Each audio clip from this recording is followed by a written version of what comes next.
저는 신학교 다닐 때 읽었던 책 하나를 오랫동안 제 기억 속에서 지워버렸던 게 있습니다. 그 책이 저에게 상당한 내적인 고통을 주었기 때문입니다. 김은국 씨가 쓴 순교자라는 책입니다. 저희 선배들이 신학생이면 반드시 읽어야 된다. 그리고 노벨 문학상 후보자까지 올라갔던 책이다. 그리고 제목이 일단 순교자니까 얼마나 은혜로운 책이겠어요? 그래서 제가 그 책을 읽고는 굉장히 마음이 무너지는 것 같은 아픔을 겪었습니다. 그 책의 내용은 간단히 말하면 6.25 전쟁 때 평양에서 14분의 목사님이 공산당에 끌려가서 12분이 총살당하고 2분의 목사님이 생존하셨는데, 얼핏 보면 12분의 목사님은 순교하셨고 2분의 목사님은 배교하셨다는 느낌을 받지요. 그런데 그 소설이 그것이 완전히 반대라는 극적인 반전을 드러냅니다. 그 12분의 목사님은 사실 목숨만 살려달라고 믿음도 다 버리겠다고 그랬던 목사님, 그 목사님들을 총살했던 그 현장에 있던 인민군 장교가 포로가 되어서 진술하는 과정에서 그 내용이 이제 드러나게 됩니다.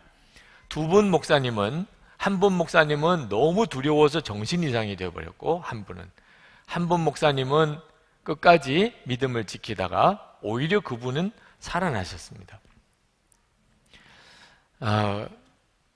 이 사실이 이제 밝혀지려고 할 때 그 생존하신 목사님께서 그 12분의 목사님이 순교하셨다고 그렇게 알려지기를 원한다는 거예요. 자기가 오히려 배교했기 때문에 생명을 건졌고 그렇게 알려지기를 원한다고. 왜냐하면 교인들이 사실을 알게 되면 얼마나 교인들이 충격을 받고 마음이 무너지겠느냐. 그래서 내가 순교자가 되고 스스로 배교자로 자처하고 12분의 목사님은 믿음을 지키다가 순교하셨노라. 그래서 12분의 합동 장례식을 치르는 그런 내용이 나옵니다. 저는 그 소설을 읽고 굉장히 마음이 불편했습니다. 그 제목의 순교자는 사실 배교자였던 그 목사님이, 배교자라고 알려졌던 그 목사님이 실제로는 순교자였다, 이런 뜻이죠. 그 소설가가 만약에 정말 없는 사실을 만들어서 소설을 썼다면 도대체 왜 그런 소설을 썼냐 말입니다. 그도 교인이면서. 만약에 있는 사실을 썼다 하더라도 굳이 그렇게 쓸 필요가 뭐가 있냐는 거예요. 그게 뭘 전도에 도움이 된다고 그렇게 소설까지 써서 노벨 문학상 후보자까지 올라가냐 말이에요. 제 마음에 그 일에 대한 불쾌함이 너무너무 강하고 심지어 분노하게 되더라고요. 그 작가에 대해서. 그러나 그 분노는 사실 그 12명의 배교자 목사님들에 대한 분노이기도 했습니다. 세상에 어떻게 목사님이 그럴 수가 있냐. 저는 신학교 들어갈 때 제가 자원해서 들어간 입장이 아니었고, 그래도 목사가 되었으니 뭔가 여기에 어떤 보람 있는 길이 있을 거라는 생각을 가지고 있었던 때였는데, 내가 믿는 이 믿음, 복음이라는 게 실상은 이것밖에 안 되는 건가? 그런 마음의 좌절이 굉장히 컸습니다. 일제시대 때 교회 지도자들이 그 죽음의 두려움 앞에서 믿음을 버리고 신사참배했던 부끄러운 과거도 너무너무 마음이 불편했습니다. 그러나 솔직한 마음은 나도 그렇게 될 가능성이 있다는 사실을 인정하기가 싫은 거죠. 나도 그런 12명의 목사와 같은 그런 사람이 될 수 있다. 그게 시인하기가 싫었던 거죠. 그래서 그 책 자체를 아예 제 기억 속에서 그냥 다 지워버리려고 했습니다. 그런데 이번 히브리서 설교를 준비하면서 그때의 그 기억이 또렷하게 다시 살아났어요. 히브리서는 정말 불편한 진실이죠. 예수 믿는 사람 중에도 배교자가 나온다. 그 사실을 정면으로 다루고 있는 성경입니다. 예수를 믿고 구원받았다면서 나중에 예수님을 부인하고 배교하는 이런 일들이 일어나고 있다는 거죠. 여러분, 우리 교우 중에 장덕산 김동수 집사님 부부가 작곡하고 연출한 도산안창호 오페라가 어제 또 오늘 오후 5시 국립중앙박물관에서 공연하고 있습니다. 교우 여러분들에게 꼭 한번 가서 보시도록 권해드리고 싶어요. 우리 교우 집사님께서 특별히 정말 기도하고 심혈을 기울여 공연하는 오페라이기 때문이기도 하지만 조국을 위해서, 하나님께서 조국을 위해서 내 목숨을 바치라, 이런 마음을 주셔서 도산안창호 선생이 생명을 걸고 독립운동을 합니다. 그럴 수 있다면, 조국을 위해서도 그럴 수 있다면 하나님의 나라를 위해서는 이건 아무리 순교할 상황에 온다 하더라도 어떻게 하나님을 떠나고 배교할 수 있냐 말입니다. 여러분이 그 오페라를 보실 때 하나님의 나라라면 나는 어떻게 할 건가 하는 마음으로도 한번 보시면 좋겠습니다.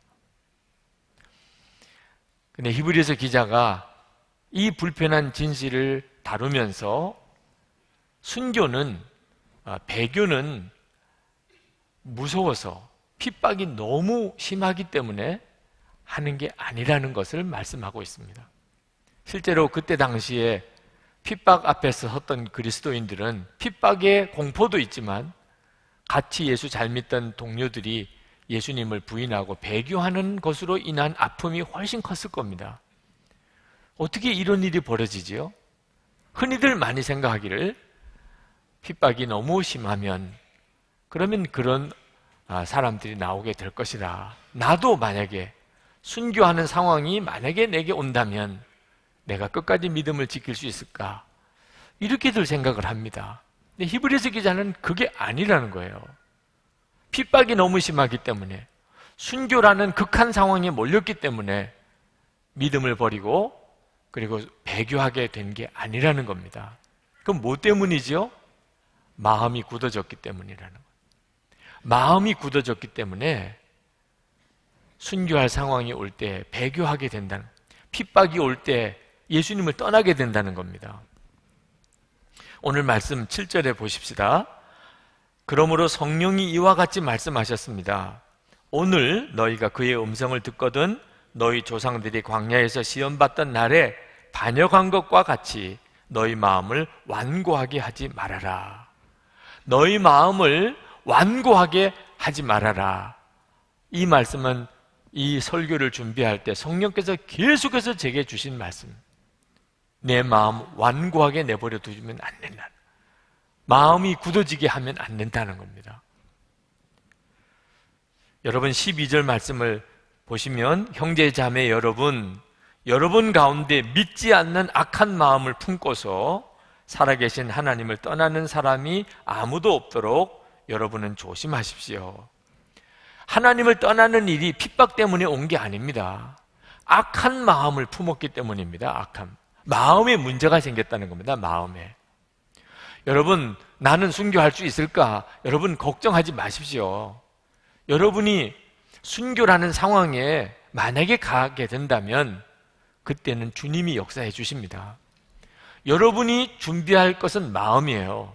마음이 굳어지지만 않는다면 반드시 주님은 그때에 합당할 능력도 또 믿음도 다 주십니다. 여러분이 걱정할 문제가 아닙니다. 우리는 우리 마음이 얼마나 중요한지를 잘 모릅니다. 예수님은 분명히 말씀하셨어요. 어떤 환난이 와도 반드시 이기게 해주실 것이라. 요한복음 16장 33절에 이것을 너에게 이르는 것은 너희로 내 안에서 평안을 누리게 하려 함이라. 세상에서는 너희가 환난을 당하나 담대하라. 내가 세상을 이겼노라. 분명히 약속하셨고 그대로 이루어졌습니다.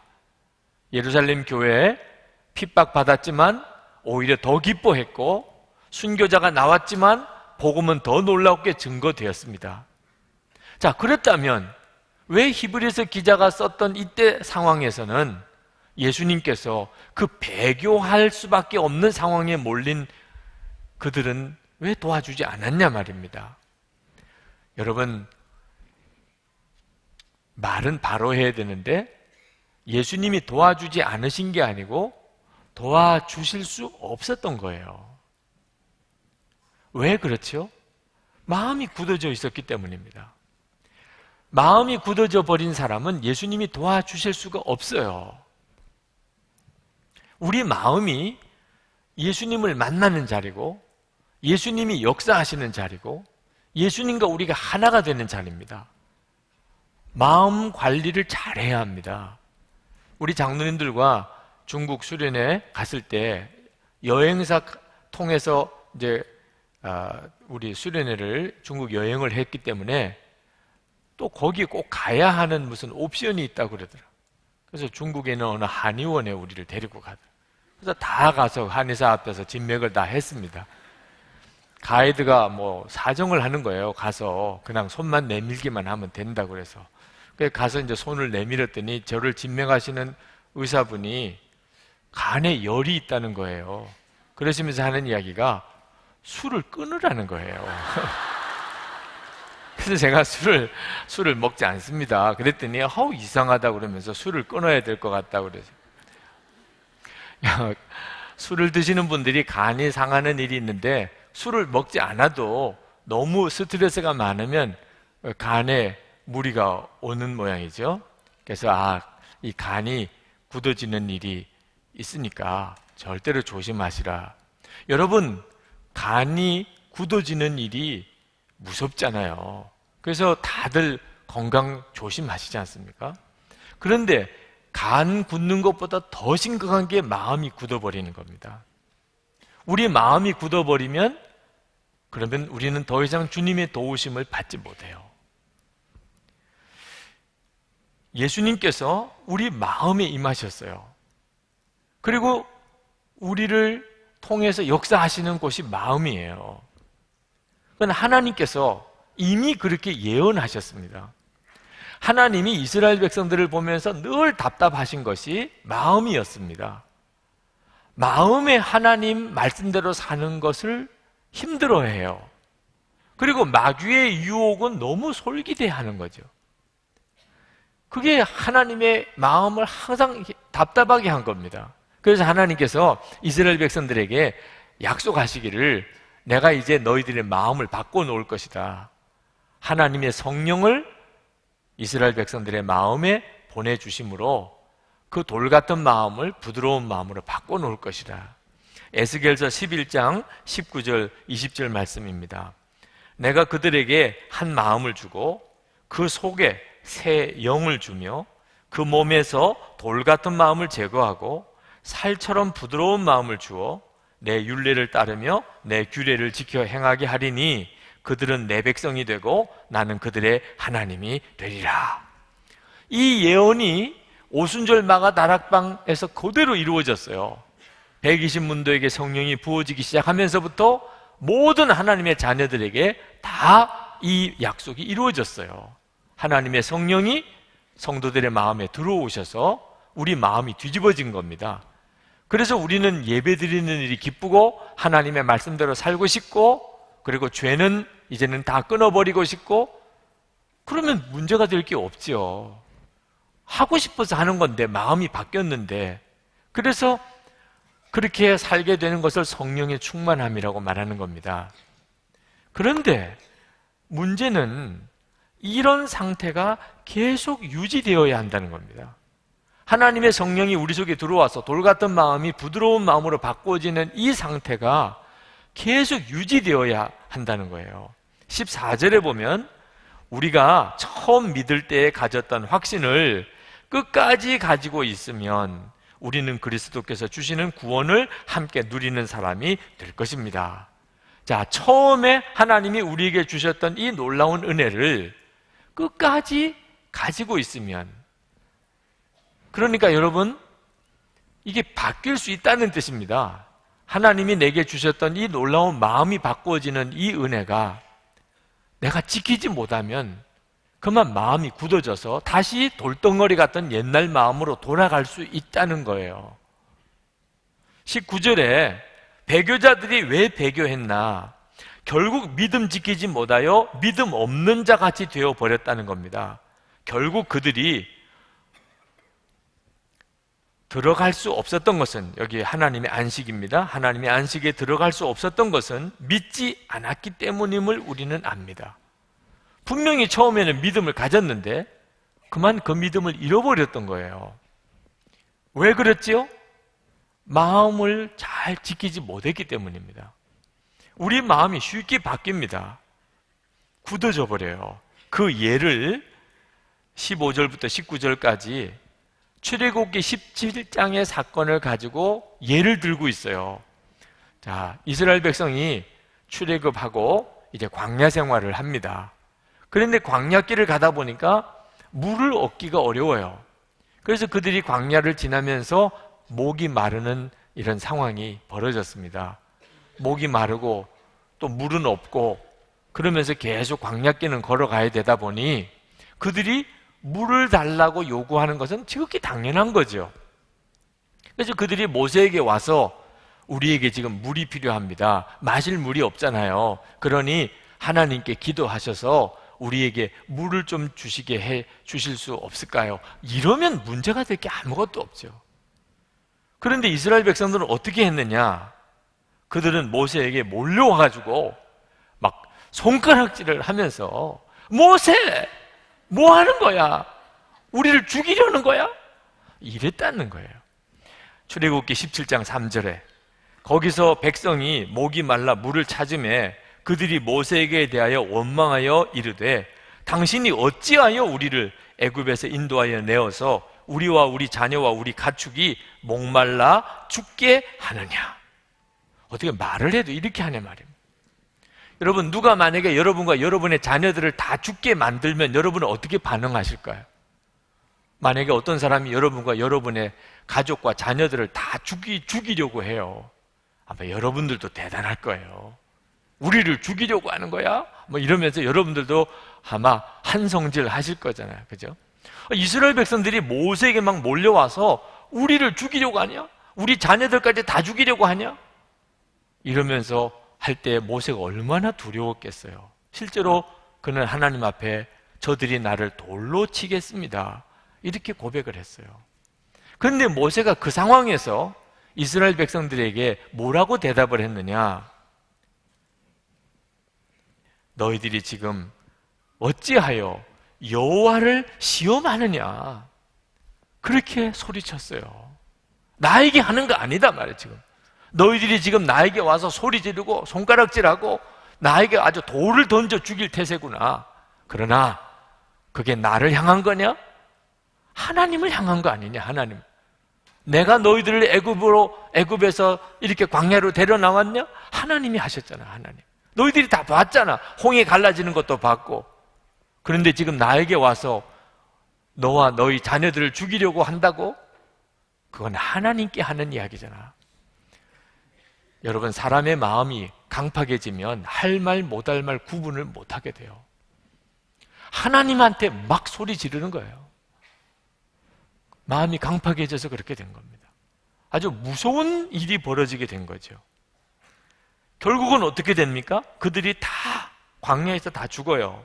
11절에 내가 진노하여 맹세한 대로 그들은 결코 내 안식에 들어오지 못할 것이다. 이스라엘 백성들이 왜 광야에서 다 죽었습니까? 마음이 강팍할 대로 강팍해져서 하나님에게 할 말 못할 말, 불평, 원망 다 저질렀기 때문에 결국은 이게 고쳐지지 않으니까 이스라엘 백성들은 다 광야에서 죽었죠. 그들은 가데스 바네아에서 차라리 죽는 게 낫다고 했어요. 결국은 내 말대로 되게 해줄 것이라. 여러분, 우리 마음이 이렇게 강팍해진단 말입니다. 그러나 하루아침에 그렇게 됩니까? 그렇지는 않아요. 이스라엘 백성들도 하루아침에 그렇게 됐겠습니까? 홍해를 지날 때 그들은요 얼마나 하나님을 찬양하고 춤췄는지 모릅니다.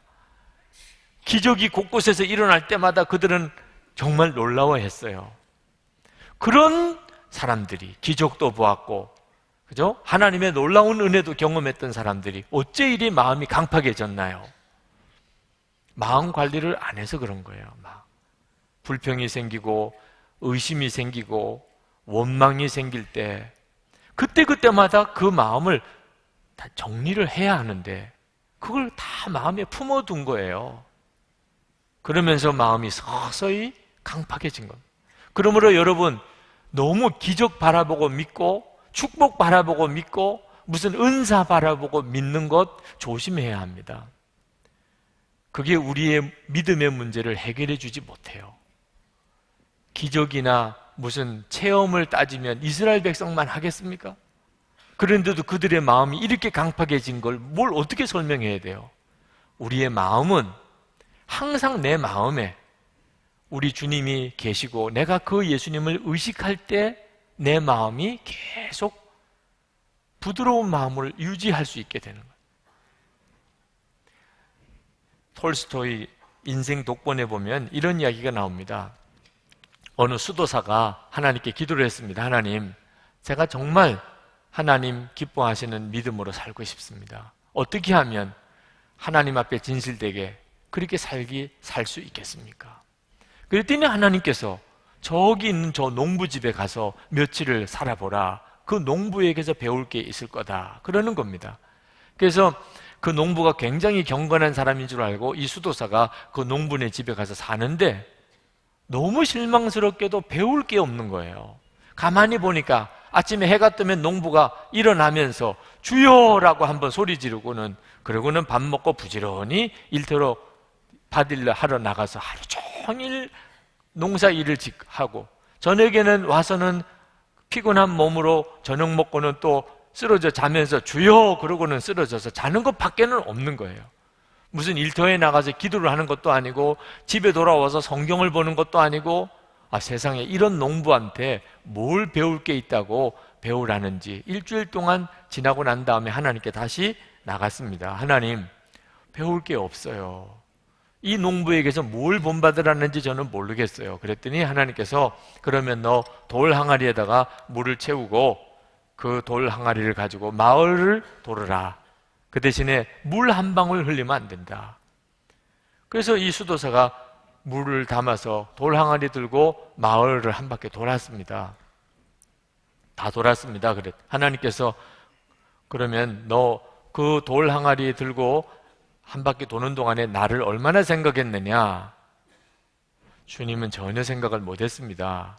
물 한 방울도 흘리면 안 된다고 그래서 그 물 흐르지 않도록 그것만 생각하느라고 주님 생각을 못했습니다. 그랬더니 하나님께서 하시는 이야기가 너는 이 물 하나 흐르지 않아야 된다는 요 하나만 가지고도 나를 전혀 생각하지 못했지 않냐? 근데 그 농부는 너가 다 봤지 않냐? 얼마나 일이 많으냐?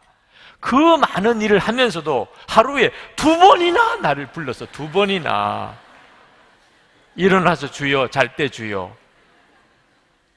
우화지요, 우화. 우리가 얼마나 주님을 의식하지 않고 사는지를 그 우화가 말해주는 겁니다. 우리 주님은요 2번 불러주는 것만도 너무 기뻐. 그래서 그 농부한테 가서 배우라고 했다는 우화를 톨스토이가 썼어요. 우리 주님이 정말 원하는 게 뭐죠? 제발 주님을 좀 의식해 달라는 거죠. 여러분의 마음은 왜 굳어집니까? 여러분의 마음에 예수님이 계시다는 것 자체를 의식을 하지 않고 사니까 그런 거예요. 예수님이 여러분의 마음의 왕이 되셔야 된다고. 당연히 그렇죠. 그럼 어떻게 왕이 되십니까? 예수님 내 마음의 왕이 되어 주시옵소서. 그렇게 기도하면 됩니까? 기도해도 안 되는 건 왜 그렇습니까? 기도하는 게 중요한 게 아니고 여러분이 예수님이 정말 여러분의 마음에 계신 것을 항상 의식하고 예수님이 기뻐하지 않는 마음, 생각은 마음에 아예 두려고도 안 하고 주님이 여러분에게 뭔가 깨우쳐서 말씀하신 것이 있으면 무슨 일이 있어도 그대로 순종하려고 하면 그냥 왕이신 거죠. 그러면 예수님이 여러분의 왕이신 거예요. 예수님은 아예 생각도 안 하고 예수님이 기뻐하지 않는 마음과 생각은 잔뜩 쓰레기 같은 것들은 가슴에 품고 주님이 말씀하셔도 그대로 순종도 안 하면 아무리 예수님 왕 되어지시라고 해도 왕이 되실 수가 없는 거죠. 여러분이 예수님을 항상 의식하고 여러분 마음에 오신 것을 진짜 믿으면, 그러면 마음이 굳어질 수가 없는 거예요. 그래서 영성일기를 쓰시라는 거죠. 그렇게 영성일기를 쓰시라고 권하는 이유가 뭡니까? 여러분의 마음을 매일 점검하시라는, 주님이 기뻐하지 않는 마음이 여러분 마음속에 자리 잡지 못하도록 매일 점검하시라는 거예요. 여러분의 마음이 굳어졌는지 아닌지 어떻게 알 수 있습니까? 여러분의 간이 굳어진 것을 자각할 수 없듯이 마음이 굳어진 것도 스스로 자각하기가 어렵습니다. 그러나 아예 모르는 건 아니에요. 예수님이 마태복음 11장 17절에서 이렇게 말씀하셨습니다. 우리가 너희를 향하여 피리를 불어도 너희가 춤추지 않고 우리가 슬피 울어도 너희가 가슴을 치지 아니하였다 함과 같도다. 여러분의 마음이 굳어졌는지 아닌지는 여러분이 하나님의 말씀을 듣고 지난 주간에 춤춘 적 있어요? 아니면 여러분들이 정말 가슴을 치면서 울어본 적이 있어요? 하나님의 말씀을 듣고 너무 기뻐서 춤춰본 적도 없고 하나님의 말씀을 듣고 너무 애통해서 울어본 적도 없다면 마음이 많이 굳어져 있는 거예요. 왜? 말씀은 그렇게 한 역사가 있는 말씀이니까. 그런데 여러분이 지난 한 주간 동안이나 최근에 내가 주님의 말씀을 듣고 기뻐서 춤을 춰본 적도 없고 주님의 말씀을 듣고 너무 가슴이 아파서 울어본 적도 없다면 지금 심각한 거예요. 지금 예수님은 분명히 내 마음에 계신데 나는 예수님을 의식해 본 적이 별로 없어요. 예수님을 의식하지 않고 산다는 이야기는 어떤 거죠? 소리 지르는 일도 많고 부부 사이에 싸우면서 소리 지르는, 애들한테 야단치면서 소리 지른 적, 소리를 지를 수 있다는 게 무슨 뜻이에요? 나는 예수님 전혀 의식 안 한다는 거죠. 예수님 내 마음에 모시고 어떻게 소리 지르는 일이 일어나요? 모세가, 이스라엘 백성들이 모세에게 찾아와서 막 삿대질을 하면서 그냥 죽일 듯이 눈을 부릅뜨고 소리 지를 때, 아, 이건 하나님을 향한 것이다. 그렇게 한 것처럼 여러분들이 어떤 상황에서든지 여러분이 큰 소리 지르고 혈기 부리고 그러면 진짜 믿는 겁니까? 예수님 여러분의 마음에 계신 걸 믿는 거예요? 주님 의식이 전혀 안 되니까 그런 거죠. 상당히 굳어 있는 거예요, 마음이. 여러분, 이거 정말 조심해야 합니다. 내 마음이 이렇게 굳어져 가다가는 주님이 나를 도와주실 수가 없다니까요. 유혹이 올 때, 핍박이 올 때 여러분 걱정할 필요가 없어요. 예수님이 여러분 마음에 계셔서 그때마다 지혜를 주시고 그때마다 믿음 주시고 그때마다 나를 붙들어 주시니 주님이 하시는 거예요. 그런데 주님이 역사를 하실 수가 없네. 왜? 마음이 다 굳어져 버렸어요. 말씀을 하셔도 내가 듣지도 못하고 주님의 임재를 느끼지도 못하고 주님이 역사를 하시려고 해도 내가 전혀 받아들일 수가 없으니, 그러니 배교자가 나오는 거죠. 여러분, 우리가 마음을 지키기 위하여 성도들이 서로 돕는 일이 얼마나 중요한지 모릅니다. 13절 말씀을 같이 한번 읽어봅시다. 13절, 오늘이라고 하는 그날 서로 권면하여 아무도 죄의 유혹에 빠져 완고하게 되지 않도록 하십시오. 여러분, 오늘이라고 하는 그날 서로 권면하라는 거예요. 그래서 여러분, 영성일기를 나눔 방에서 공개하라는 겁니다. 영성일기 쓰는 것만 아니고 나눔 방에서 여러분의 일기를 공개하라는 거예요. 어떤 분들은 이게 그렇게 힘든 모양이에요. 아니, 어떻게 일기를 공개하느냐는 거예요. 여러분, 여러분의 일기를 공개하는 것은 마음을 여는 겁니다. 여러분이 마음을 열어 보여야 다른 사람이 여러분의 마음이 굳어진 것을 살펴줄 수가 있어요. 여러분이 마음을 열지 않으면 누가 알아요? 여러분의 마음이 어떤 상태로 가고 있는지. 분명히 서로 권면해서 그날 여러분이 완고하게 되지 않도록 하라고 했잖아요. 우리 부목사님이셨던 임재용 목사님 다음 주일에 신촌 감리교회 담임 목사님으로 부임해 가십니다. 부목사님들과 송별회를 했어요. 너무너무 감동을 받았어요. 우리 부목사님들과 이렇게 마음이 하나가 되고 한 몸 공동체가 되어 가는 것이 너무 기뻤어요. 근데 전에는 그런 게 아니었습니다. 전에는 제가 부목사님들을 볼 때마다 속을 모르겠는 거예요. 속을. 저 목사님들이 열심히 교회에서 부목사님으로 일을 하시는데 속이 어떤지를 모르겠는 거예요. 아마 부목사님들도 저를 보면 저 속을 모르겠어 이러셨을 것 같아요. 여러분, 교회 안에 진짜 친구가 있나요? 많은 분들이 말합니다. 초등학교, 중학교, 고등학교, 군대 동기들은 함께 살라고 그래도 함께 살 수 있겠는데 교회 안에는 그런 친구가 없습니다. 많은 성도들이 그렇게 이야기합니다. 속마음을 서로 열어놓고 지내본 적이 없으니까 그래요. 겉으로만 교제한 거예요. 겉으로만. 교인들끼리도 서로를 보면 속을 모르겠는 걸, 속을, 저 사람의 속을. 여러분, 일기를 공개하는 것이 얼마나 놀라운 결과를 가져오는 줄 아십니까? 비로소 우리가 한 몸이 되는 거예요. 마음이 통하니까. 우리 안에 계신 분이 예수님, 내 마음에 계세요. 예수님과 나 사이에 마음에서 하나가 됩니다. 성도들끼리 마음이 서로 열리면 성도들 안에 주님으로 인하여 하나가 되는 역사가 일어나요. 이건 엄청난 역사예요. 교회 일 열심히 하고 아주 믿음이 좋아 보이는데 문제는 속을 모르겠는 분이 있어요. 이유는 본인이 속을 열어 보여주지를 않으니까. 혹시 여러분의 속마음을 이렇게 아직도 열지 않고 계신 분이 있습니까? 좋은 말도 할 때 여세요. 네. 여러분 영성일기도 쓰시고 그것을 나눈 방에서 공개하세요. 아유, 목사님, 그 말도 안 돼요. 제 속에 있는 거 어떻게 다 보여줘요? 여러분, 지금 그런 마음이 있으시다면 오늘까지는 제가 눈 감아 드릴게요. 오늘. 지금 마음 공개할 수 없다. 지금 마음. 있을 수 있어요. 얼마든지 그럴 수 있다고 인정해요. 여러분의 마음에 지금 공개할 수 없는 그거 오늘은 정리하는 날로 삼으세요. 그러면 나중에 기도 시간 드릴 테니까 그때 주여 이 마음 다 이 시간에 다 내가 정리합니다. 다 내 속에서 다 떠나보내겠습니다. 예수님의 보혈로 씻어 주시옵소서 하세요. 그거. 그리고 내일부터 공개하면 되잖아. 내일부터. 그죠? 어제 다 씻어졌으니 너무 시원하다. 이렇게부터 시작하면 되잖아요. 다 정리했는데 이제 뭐 또 이제 공개하지 못할 게 뭐 있어요. 이미 다 정리했는데. 여러분, 정리하지 못하는 게 도대체 뭡니까? 열어 보일 수 없는 게 뭐냐 말이에요.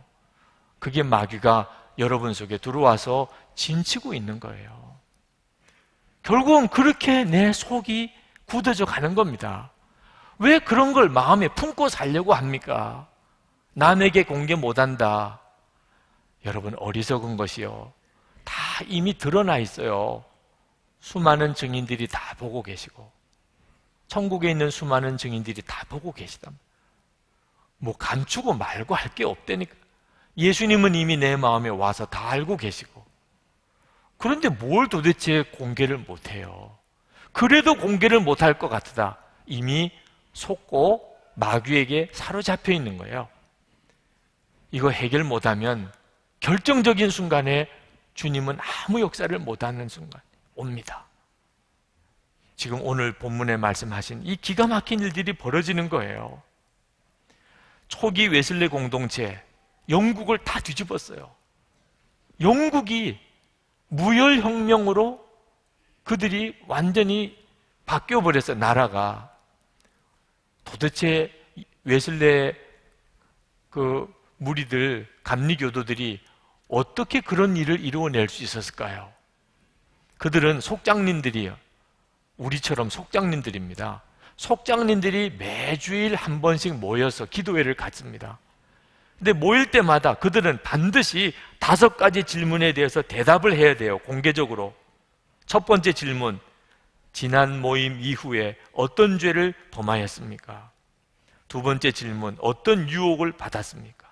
세 번째, 어떻게 그 유혹에서 벗어났습니까? 네 번째, 그것이 죄인지 아닌지 확실치 않은 어떤 생각과 말과 행동이 있었습니까? 다섯 번째, 당신에게는 숨기기를 원하는 어떤 비밀도 없습니까? 요 다섯 가지에 대해서 분명한 고백을 해야 됐어요. 그러니까 초기 웨슬레 공동체의 속장님들은요, 조금도 마음에 이게 뭐 걸리는 거, 감춘 거, 숨긴 거, 은밀한 죄, 심지어 미움, 원망, 불평까지 마음에 없었어요. 항상 점검하고 사니까. 그러니 성령께서 그들을 통해 너무너무 강하게 역사하신 거예요. 기도를 하면 불이에요. 그들이 나가서 전도하면 사람들이 그냥 그대로 예수 믿고 영접해서 들어오는 거예요. 그들이 바로 살면서 기도의 능력이 있으니까 주변에 엄청난 변화와 부흥이 일어나는 거예요. 우리에게 필요한 거 아닙니까? 지금이야말로 우리에게 필요한 거잖아요. 역사는 주님이 하시는데 문제는 깨끗한 마음을 가진 사람이 몇이나 되냐면, 마음마저도 깨끗한 사람이 얼마나 되냐 말입니다. 예수님을 항상 바라보고 예수님이 마음의 왕이 되신 사람이 몇이나 되냐 말입니다. 여러분, 예수님을 마음의 왕으로 모시고 살아보세요. 여러분이 그렇게 살려면 여러분 주위 사람들도 그렇게 돼야 돼요.